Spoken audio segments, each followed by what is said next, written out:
Hey, we are live. We are going to do another little 5-minute micro mobility piece. Just wondering whether or not we're going to get any takers. We have Dan's jumped back in.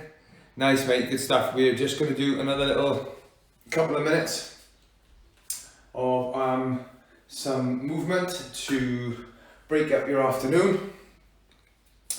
We are going to start somewhere near a wall,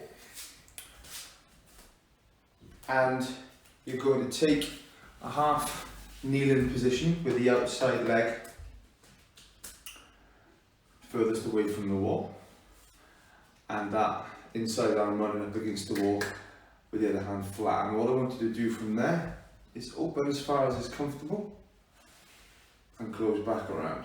Now if that knee starts to travel around with it, just elbow against the wall and brace on the knee, and we want to open the chest. So it's not just about swinging the arm around, I want to take that shoulder round and open. Good, so I'm getting my hands as far apart as possible to open without that knee dropping on my pelvis opening. If you're at home and you've got a foam roller or something along those lines that'll fit in that gap nicely and you can pin it there, you've got to hold it in place with that knee. And this is just allowing thoracic spine, neck and shoulders to open quite nicely. We're also getting a little bit of a stretch above the knee. All you need to do then, after 10 or 15 reps, is turn and face the other way.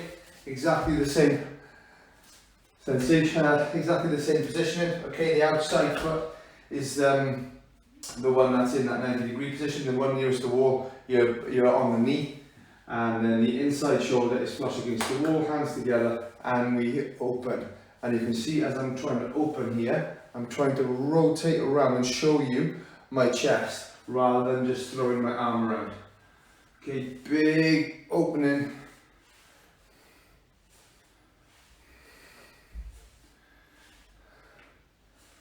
Good.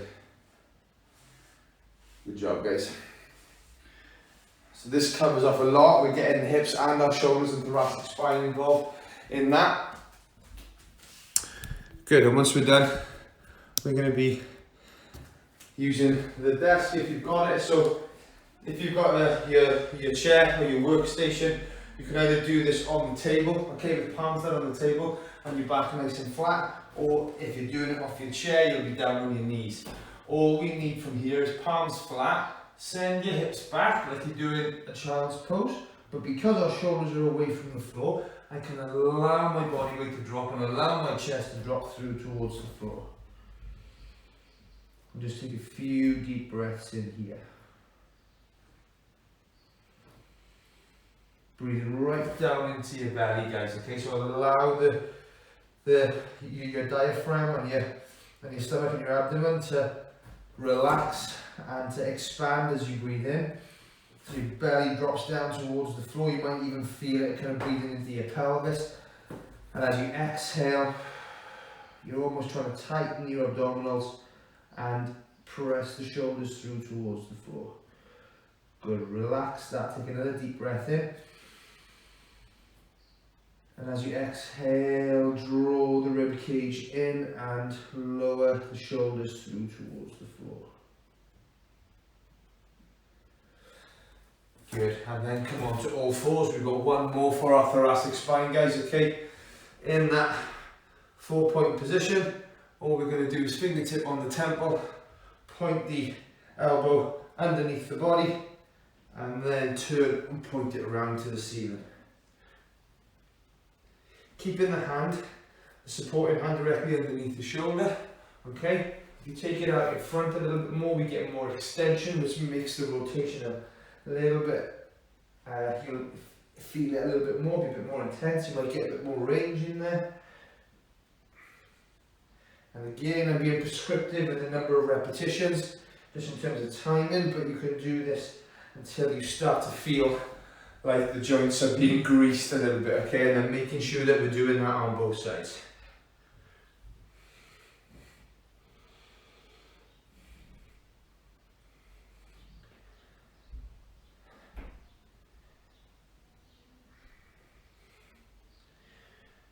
Good. All right.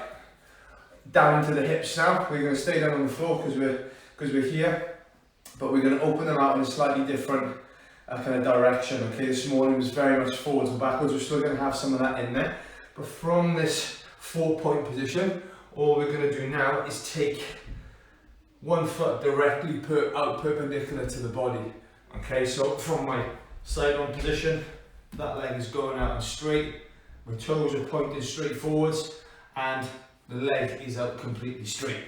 Okay, and from this position, all I want you to do is rock backwards and forwards. You end up kind of supporting your body weight. Okay, so from this position here, I'm going to rock forwards. My hips will drop slightly towards the floor. You go as far as is comfortable, and then send your hips back towards your heels, forwards and backwards.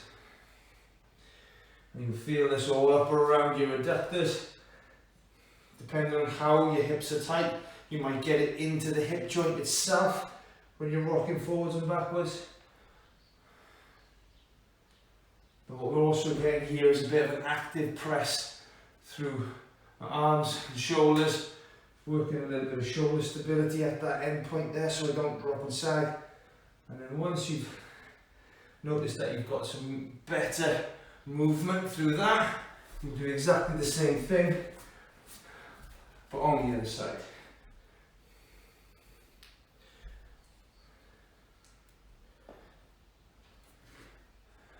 So that the hips will drop a little bit as they come through, if they've got the ability to do so.